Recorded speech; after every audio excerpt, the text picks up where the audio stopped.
Oke. Nah, ini juga ya karena biasa berdiri. Oke, saya lebih dekat lagi atau gimana nih? Oke. Jadi kalau untuk melepaskan saya kasih contoh ini tinggal diputar. Oke. Tapi kalau untuk melumpuhkan atau menyelesaikan ini, Wow. kita tinggal tarik atau putar. Iya. Wah, no.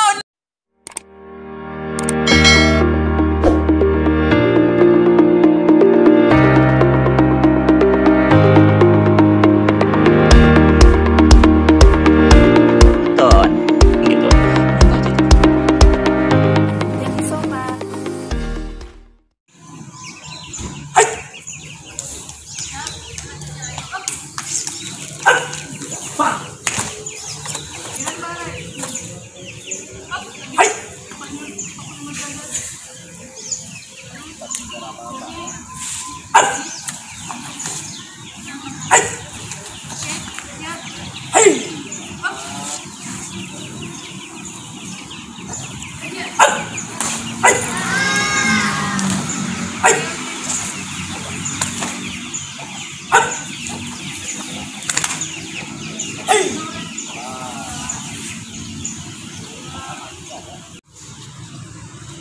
Assalamualaikum warahmatullahi wabarakatuh. Good morning everybody. It's me Muhammad Askar NST.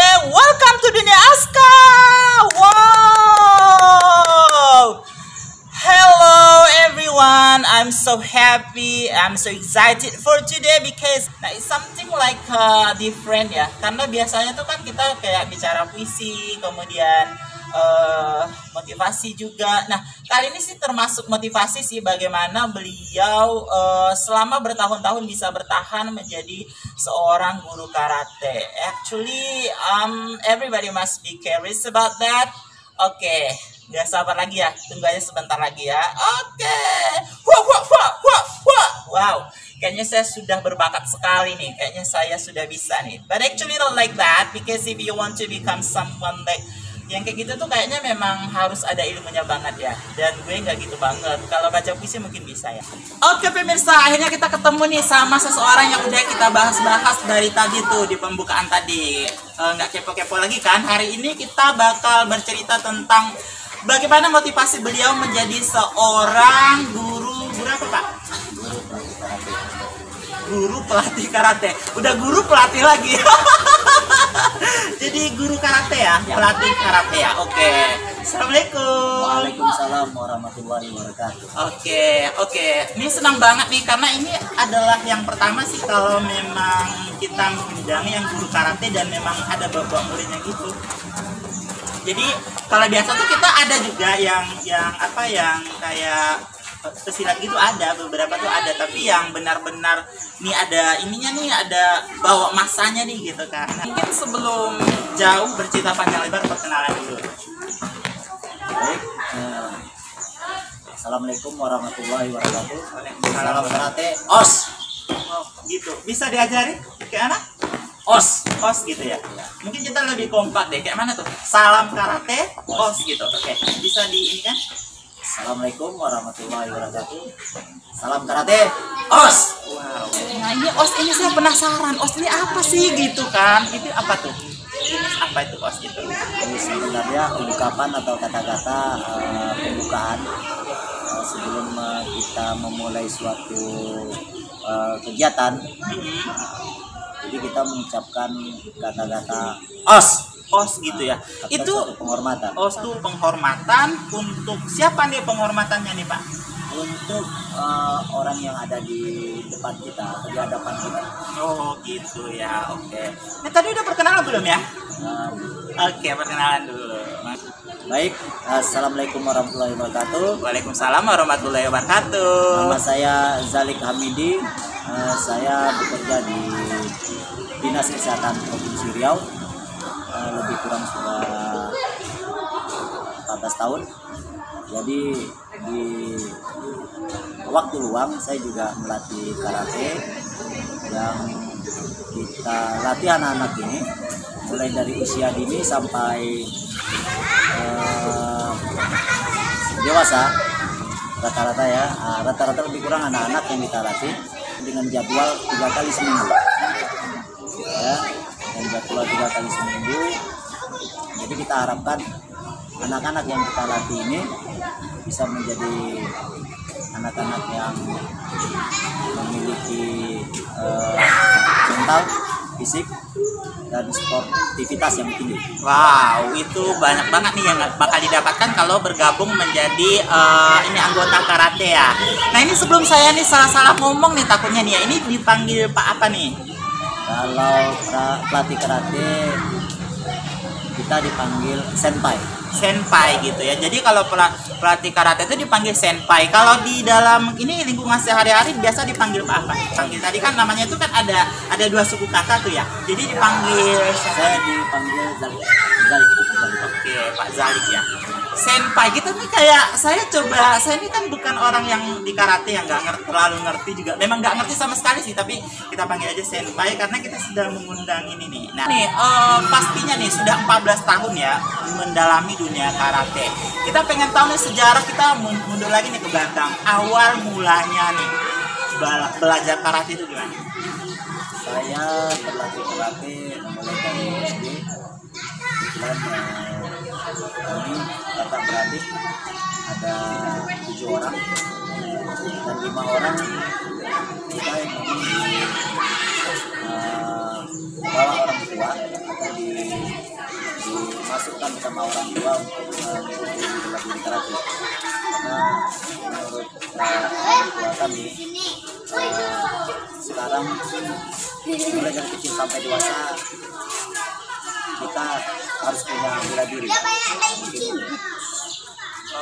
Kalau untuk awal-awal dulu nih, apa sih kesulitan-kesulitan yang dialami ketika pertama latihan-latihan itu apa? Kesulitannya mungkin tidak banyak ya, karena namanya kita pemula tentu harus belajar dulu dan melihat terus mengikuti gerakan si pelatih ya. Jadi mungkin ya bertahap lah. Jadi kesulitannya itu sebenarnya tidak ada, hanya kita harus mengulang-ulang saja mungkin gerakan yang diberikan oleh seorang pelatih. Tapi sebelumnya nih, sebelum belajar karate ini memang udah suka olahraga atau gimana sebenarnya? Kebetulan kita memang senang dengan olahraga bela diri. Jadi kebetulan yang ada waktu itu di tempat saya atau dekat rumah itu bela diri yang ada kebetulan memang karate. Oh, memang karate. Yang ngajarinnya ayah? Tidak, pelatih seorang guru pelatih karate. Oke, memang senpainya ya, bukan ayah gitu ya. Oke, ini nih dari sekian banyak nih pengalaman-pengalaman. Kita belum bicara murid-murid ya. Nanti kita bakal bicara bagaimana nih murid-muridnya nih, bagaimana menghandle-nya nih. Kita bakal tanya nih bagaimana suka dukanya menjadi seorang guru pelatih karate ini gitu. Nah, senpai sendiri nih ketika masa-masa sebelum jadi pelatih nih, ada pengalaman apa nih yang bisa dibagikan untuk pemirsa dunia Aska di rumah sana? Mungkin aku tuh sebelum benar-benar jadi pelatih tuh aku pernah ikut kejuaraan dan aku tuh kalah dan malu banget pulang, atau gimana nih sebenarnya?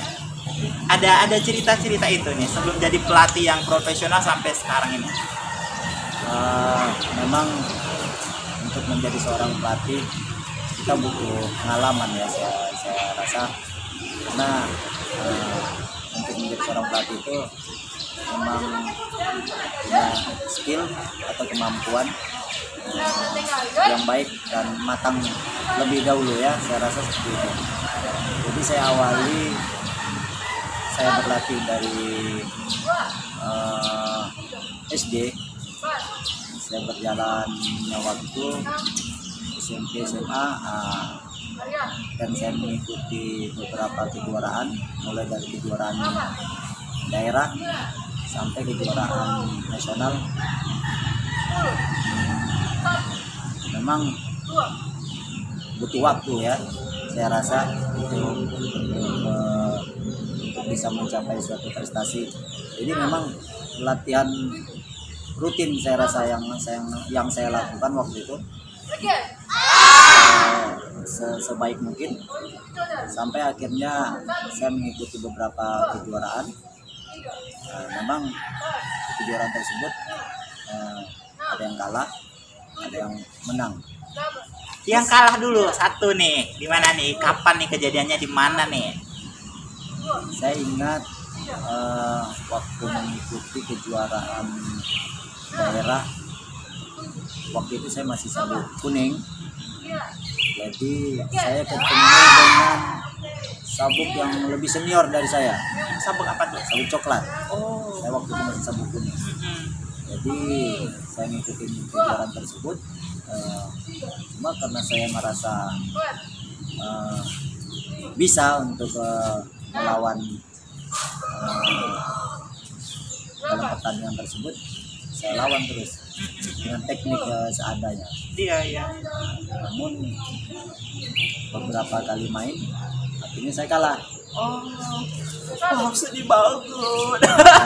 Karena pengalaman ternyata memang lebih banyak di lawan saya tersebut dibandingkan saya sendiri waktu itu ya.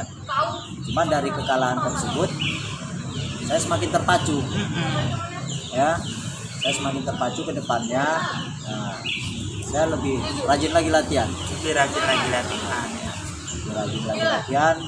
sampai suatu kali saya ikuti kejuaraan kembali. Saya juga lupa itu tahunnya tahun berapa, cuma saya ingatnya waktu itu saya SMP. Di mana itu? Di Rumbai. Oh, Rumbai, Pekanbaru ya. Rumbai Pekanbaru. Saya dapat juara 3 pertama sekali. Wow, tepuk tangan yang super telat, tapi nggak apa-apa, kita tetap apresiasi karena itu adalah sejarah perjuangan senpai ya. Iya. Jadi juara 3. Juara 3. Itu kayak ada tingkat-tingkatannya nggak sih, misalnya kayak tingkat pelajar atau apa nih? Ada. Jadi karate ini disesuaikan dengan tingkatan umur. Mulai dari usia pradini, usia dini, pemula, kadet, junior, baru senior terakhir. Oke. Yang tadi nih kita masih tentang yang menang-menang itu tingkatannya apa? Maksudnya gimana? Yang tadi kan ada pradini, apa sih? Iya, pradini usia dini. Tingkatan umur, kalau usia pradini itu umur 6 tahun sampai 9 tahun. Di atas itu lagi usia dini 9 sampai 11 tahun. Dan begitu seterusnya. Jadi pertama kali saya ikuti itu memang waktu itu di usia pemula. Oh, pemula. Yang juara itu? Juara 3 waktu itu. Nah, ini apa pencapaian tertinggi selama 14 tahun menjadi bukan menjadi ya, selama 14 tahun terjun di dunia karate ini? Prestasi bagi saya bukan saya ya, tapi apa yang bisa saya latih untuk anak-anak. Menurut saya bisa melatih anak-anak ini mulai dari tidak bisa sampai menjadi bisa. Dan akhirnya berprestasi. Itulah mungkin saya rasa prestasi yang terbaik mungkin menurut saya, bisa menghasilkan atlet, bisa menjadikan berprestasi, bahkan melebihi saya. Oh, amazing. Karena saya pernah menonton iklan itu di mana anak berlari dengan ibunya. Pertamanya tuh ibunya tuh larinya kencang, terus anaknya tuh kayak di belakang gitu kan, dan semangat gitu kan. Pada akhirnya anak itu melebihi ibunya. Dan itu yang saya dapat dari apa yang senpai bilang tadi itu, bahwasanya memang menjadi seorang guru tuh kita nggak always higher than our student gitu loh. Kita nggak selalu kalau jadi guru tuh keberhasilan, memang saya sepakat sih. Bahasa kita tuh sebagai guru itu ketika kita guru mampu melambungkan anak-anak kita dan dia lebih hebat daripada kita. Wow, itu keren banget sih, luar biasa banget. Nah, kita kayaknya udah disinggung-singgung nih kan, udah disinggung-singgung tentang anak-anak nih gitu. Saya ini sih kayak tersentuh gitu, ternyata ini banget ya, maksudnya kayak nggak pernah sangka bahwasanya yang memang diprioritaskan itu adalah anak-anak gitu. Bagaimana mereka bisa dari nggak tahu kemudian dari tahu mereka berjuang untuk become something gitu kan, itu luar biasa banget. Nah ini anak-anaknya udah pernah dibawa kemana aja, mungkin mewakili deh, bisa disebut nama dulu, siapa tahu nanti anaknya nih nonton nih kan kemudian hari kan, wow nama saya disebut nih gitu kan. Ada siapa aja nih yang mungkin menurut Senpai ini udah, wow saya senang nih ketika jadi pelatih dia gitu, akhirnya dia bisa gini nih gitu. Jadi alhamdulillah berjalannya waktu, anak-anak yang saya didik, saya ikutkan mereka di event-event, mulai dari event tingkat daerah, provinsi sampai nasional. Sudah banyak yang saya ikuti, anak saya sampai saat ini. Jadi untuk tingkat tertinggi prestasi yang anak-anak saya sudah raih, salah satunya bernama Said Aditya Bamantara dan Maita Fitriani ya. Jadi Said Aditya Bamantara ini mengikuti kejuaraan Open Milo turnamen di Malaysia tahun 2018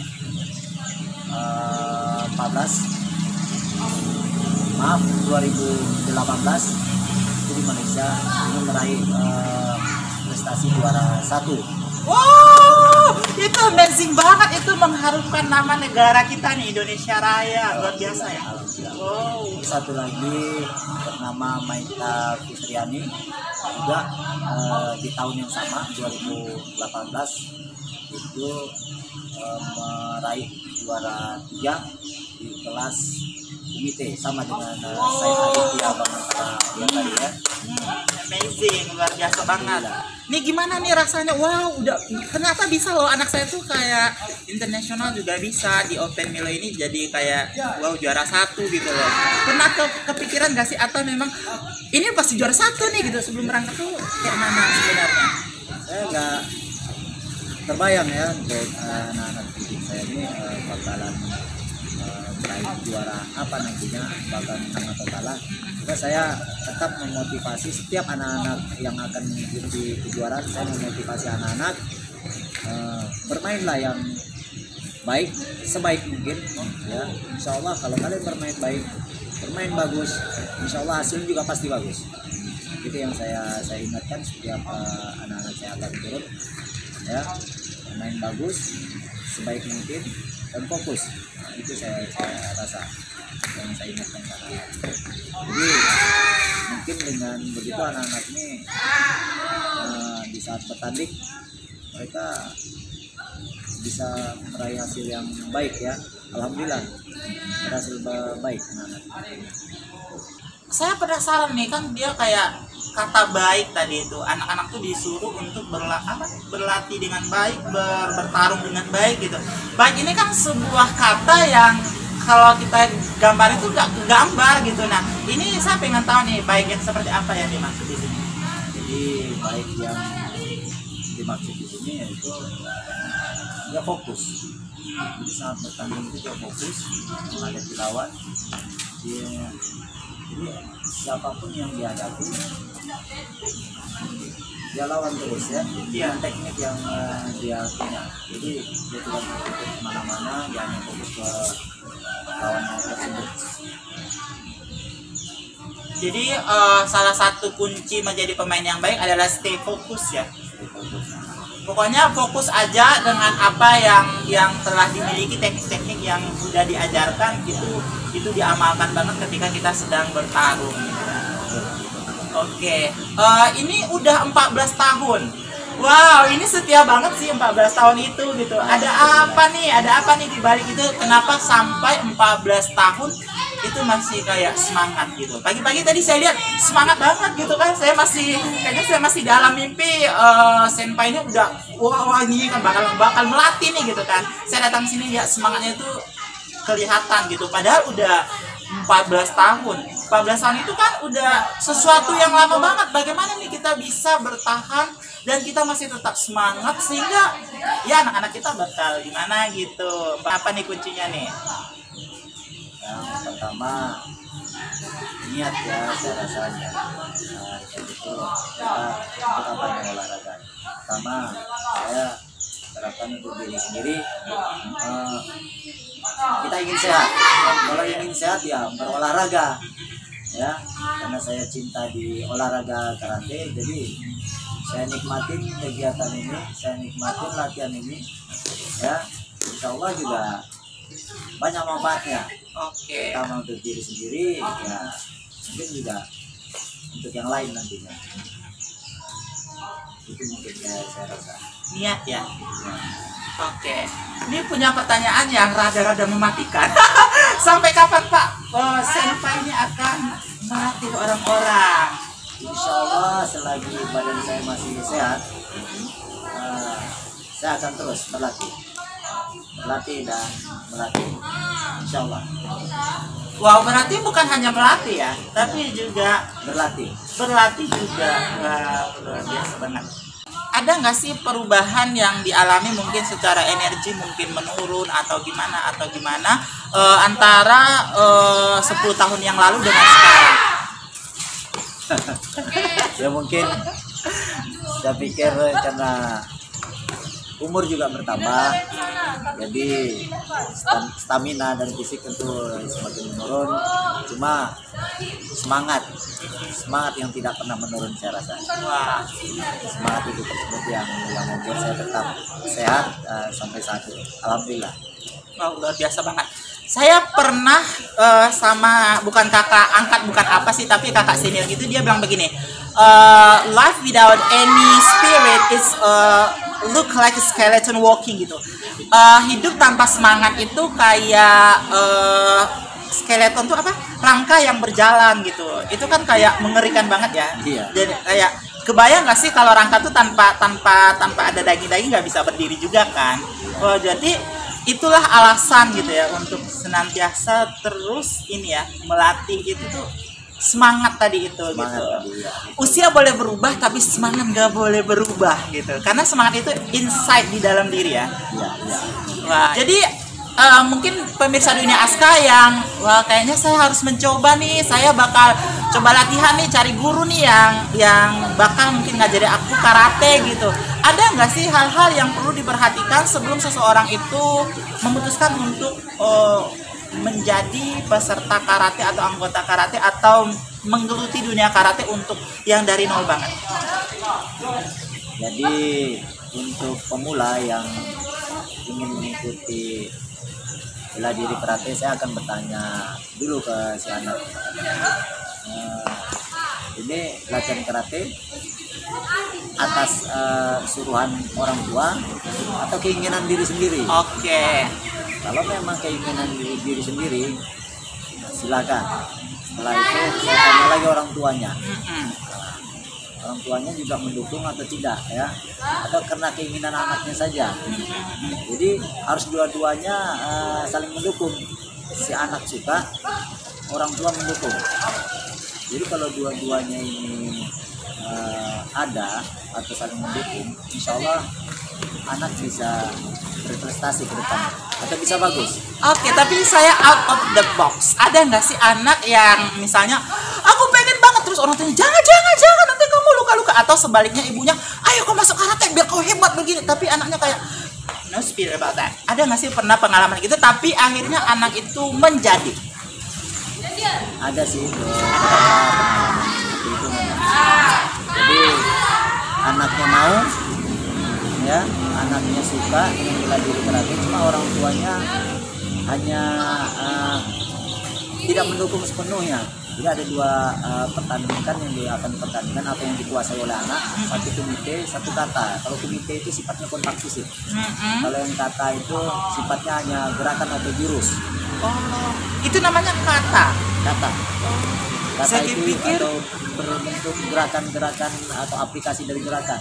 wow, ini kayaknya istilah bukan dari Indonesia ya?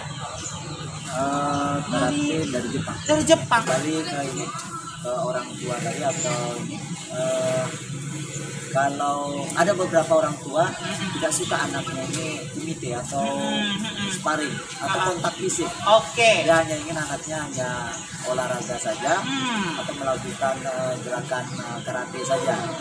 Nah, jadi ada juga orang tua suka dua-duanya.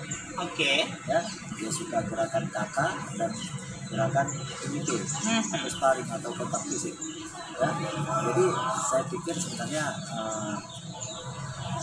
lebih baik anak ini kalau sudah terjun di dunia karate harus mengikuti dua-duanya.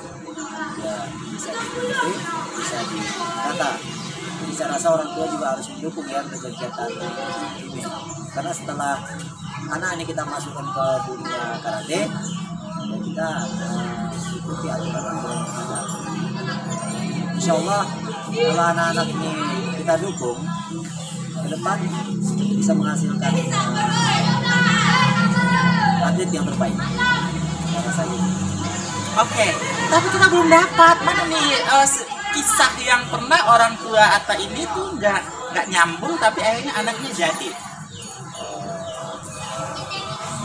Jadi ya. Jadi ada memang beberapa anak didik saya. Jadi anaknya ini ingin ikut latihan karate, cuma tanpa pengetahuan orang tuanya.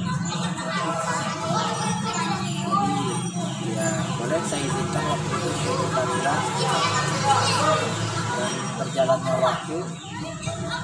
Anak pertama karena memang kemauan dia, yang kedua dia juga rajin ini anak ya.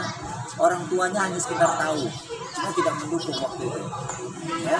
Jadi berjalannya waktu dia latihan terus. Setiap ada event saya ikutkan, ada event pertandingan saya ikutkan.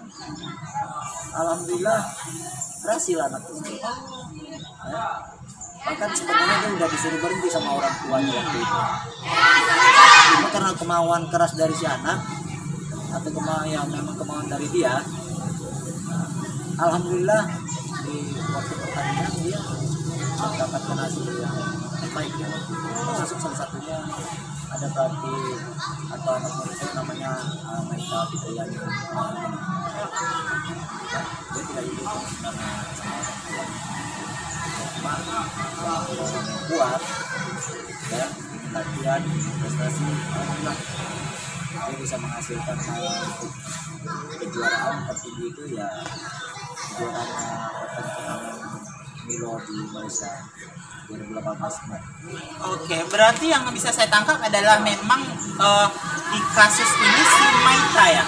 Berarti dia pakai prinsip there is way, di mana ada kemauan di situ ada jalan. Whatever something or mother or father yang tidak setuju, father or mother. Saya rasa Dua-duanya ya. But when she struggle for it, ya akhirnya terjadi nih dia menang, berhasil. Mungkin orang tuanya kayak wow gitu kan. dia tidak ingin sebenarnya waktu itu anaknya kena perempuan, ingin ada kontak fisik atau ada benturan saat latihan sampai rusak ini dia ya, wajah dia mungkin waktu itu. Tapi lama-lama setelah tahu anak ini bagus, punya prestasi, berapa tahun kemudian lama-lama juga jadi begitu. Wah, saya jadi teringat ada kisah seorang anak pembalap yang mana dia tuh balap, balap beliau di jalan-jalan itu pada disumpahin sama orang-orang, termasuk sama ibunya nggak boleh balap gitu. Sampai satu ketika anaknya kan terus balap tuh, nggak peduli apa kata orang tuanya. Sampai satu ketika dia pulang tuh bawa piala gitu. Jadi ketika akhirnya dia mengikuti kompetisi yang sangat besar, ibunya sangat dukung banget. Bahkan ibunya itu datang ke tempat balap itu. Kan kalau orang tua ini kenapa anaknya nggak boleh balap, nanti kau jatuh, nanti kalau kau mati di jalan gimana nih, gini gitu kan. Tapi ketika itu ibunya tuh datang malah cepet lari gas gitu. Dia nggak don't think about her child must be die gitu, tapi kayak bagaimana anaknya itu bisa menang gitu. Mungkin nggak gitu-gitu amat sih orang tua ini, tapi kayak wow, akhirnya gitu loh, kayak harus dukung nih gitu ya kalian. Akhirnya mendukung. Jadi setelah dilihatnya anaknya memang punya prestasi di kegiatan karate yang dia ikuti, terlihat serius anaknya, akhirnya didukung kegiatan anaknya. Dan tentunya senpainya bangga banget ya, akhirnya bisa membuktikan gitu kan. Karena sebenarnya kalau orang tuanya yang pengen, anaknya nggak pengen, nggak bakal jadi ya. Tetapi kalau anaknya pengen, ada kemungkinan jadi, karena anak itulah yang bakal mengalami dan menjalani all the process. Oke, kita nih udah panjang lebar cerita nih. Mungkin pemirsa Dunia Aska pengen nih ada kata-kata bijak deh dari senpai gitu tentang karate ini gitu. Pesan-pesan kepada yang akan menggeluti karate, yang sedang dan atau mungkin yang udah deh aku end aja, berhenti aja gitu. Pesan secara umum bahkan kepada orang-orang di luar sana yang nggak ngerti karate. Baik, menurut saya cintailah olahraga apapun itu ya, termasuk bela diri karate ya.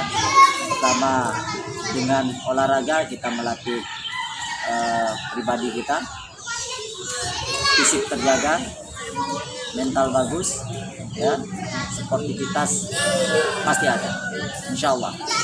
Jadi tetap semangat untuk berolahraga.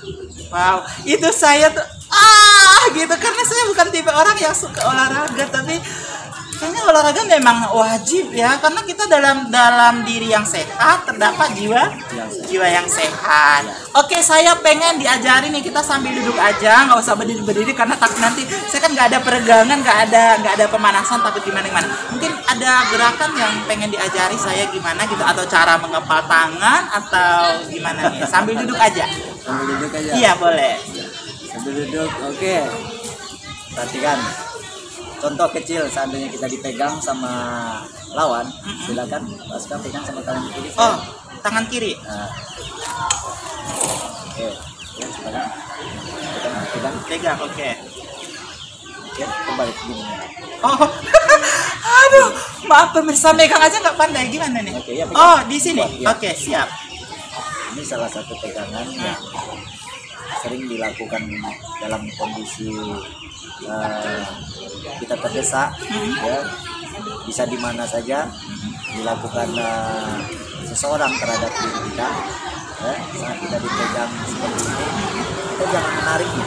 Oh, Ya, iya. semakin ditarik, semakin kuat pegangan Benar. si lawan. Oke. Ya, jadi kita tergantung kita ingin melepaskan diri atau sekalian untuk melumpuhkan. Oh, Ya, kalau hanya untuk melumpuhkan kita tidak susah.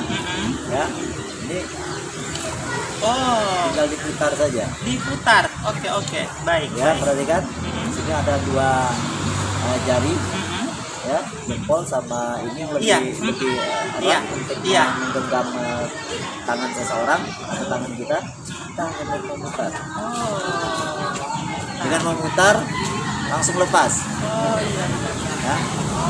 Oke, siap. Nah, itu contoh kecil. Kalau itu hanya kalau ingin melepaskan, tapi kalau untuk melumpuhkan banyak cara ya.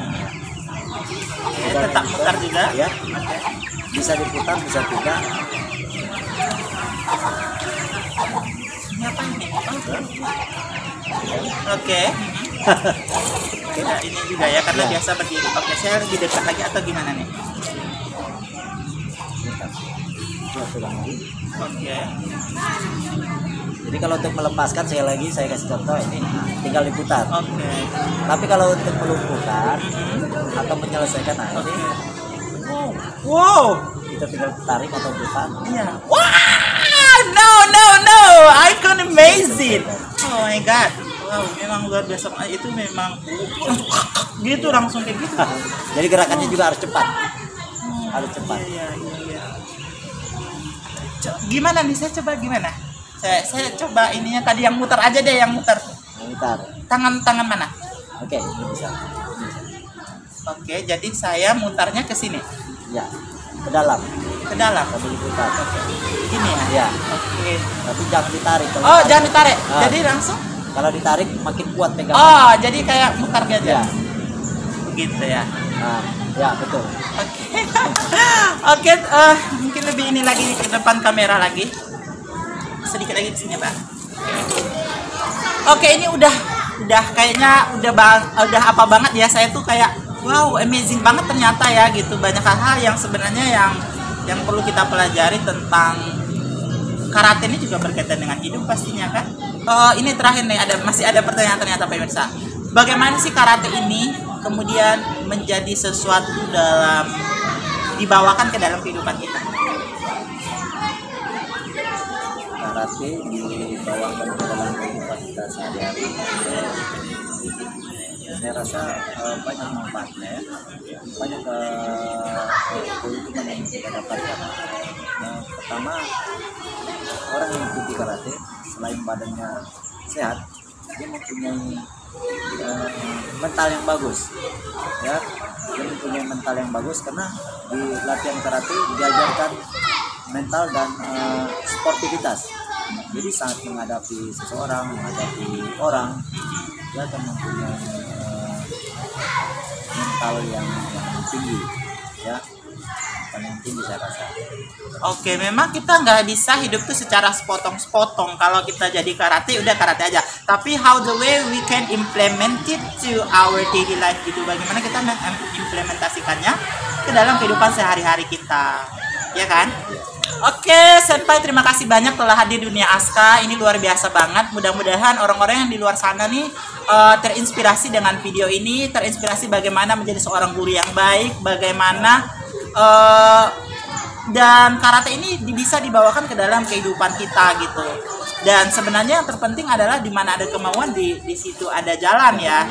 Nah, dari kekalahan-kekalahan tadi itu bukan memang kita sedih, mungkin kita terjatuh pada at that moment, tapi dengan terus berlatih maka kita ya akan berhasil. Ya, terima kasih banyak. Sehat selalu Senpai ya. Semoga terus bisa melatih anak-anak lagi, lebih banyak lagi orang yang menjadilah gitu dengan di bawah tangan dingin atau tangan hangat sih, tangan panas. Pokoknya tangan tadi yang sempat megang saya itu mudah-mudahan nanti bisa menciptakan sesuatu lah, bisa anak-anak itu bisa lebih banyak lagi untuk jadi atlet karate. Oke, soalnya kita penutupan Senpai ya. Oke. Salamnya gimana nih? Ya biasa aja. Kita assalamualaikum dulu, baru salam itunya ya. Oke. Assalamualaikum warahmatullahi wabarakatuh. Salam karate. Os. Hai, saya udah kedatangan 2 orang yang cantik dan ganteng. Siapa aja nih? Geri. Siapa? Geri. Ini Jerry ya? Geri. Gary. Dan yang putih siapa? Saya Maita. Oke, kalian kan udah punya prestasi luar biasa ya sampai di Malaysia gitu. Nah, kita pengen denger nih gimana rasanya Gary. Senang dan menyenangkan juara 1 di Malaysia. Wow, nggak pernah nyangka tapi menang ya. Dan gimana nih Maita nih? Alhamdulillah bisa dapatkan juara juga. Alhamdulillah kami bisa membawa medali ke Indonesia. Wow, luar biasa. Thank you. Dan salam. Karate Os. Nggak kompak-kompak nih. Aduh, gimana nih? Siapa yang ini dong? Salam karate Os. Thank you. Tuh, ini dengan siapa? Alicia, Satu lagi siapa? Kak, Oh, berdua nih habis ngapain ini? yang karate. Semangat. Semangat. Salam. Karate. Os. Jangan lupa untuk like, share, komen, subscribe. Bye. Agak kesini sedikit lagi. Kesini mungkin agak sedikit. Halo pemirsa, wah nih akhirnya kita ketemu nih sama yang udah dibilang-bilang dari tadi, super